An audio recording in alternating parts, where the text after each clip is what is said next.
പത്തനംതിട്ട നഗരത്തിൽ സെൻട്രൽ ജംഗ്ഷനിൽ സ്ഥിതി ചെയ്യുന്ന നഗരസഭയുടെ പഴയ ഷോപ്പിംഗ് കോംപ്ലക്സിന്റെ ബലപരിശോധന നടത്തണമെന്ന ആവശ്യം ശക്തമാകുന്നു. 60 വർഷത്തിലധികം പഴക്കമുള്ള കെട്ടിടത്തിന് 3 നിലകളാണുള്ളത്. പ്ലാസ്റ്ററിംഗ് അടർന്ന കമ്പികൾ പുറത്തു കാണാവുന്ന തരത്തിലാണ് കെട്ടിടം ഇപ്പോൾ സ്ഥിതി ചെയ്യുന്നത്.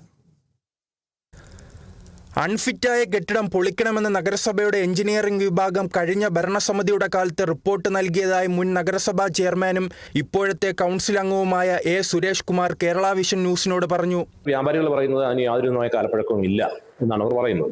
ഇങ്ങനെയുള്ള 2 വാദഗതികൾ നിൽക്കുന്ന ഒരു സാഹചര്യത്തിൽ ബഹുമാനപ്പെട്ട നഗരസഭാ ചെയർപേഴ്സണ് അത് PWDയോ അല്ലെങ്കിൽ ഒരു നല്ല ഒരു ഏജൻസിയെ, ഒരു അംഗീകാരമുള്ള ഏജൻസിയെ കൊണ്ട് ഒന്നുകൂടെ പരിശോധിപ്പിച്ചതിന് ശേഷം ആ തീരുമാനം എടുക്കാമെന്നാണ് പറഞ്ഞിരിക്കുന്നത്. എന്തായാലും ആ ഒരു ബിൽഡിംഗ് മാറ്റേണ്ടത് അത്യാവശ്യമാണ്. കാരണം നഗരത്തിന്റെ ഒരു പ്രധാനപ്പെട്ട ഒരു പോയിന്റാണ്.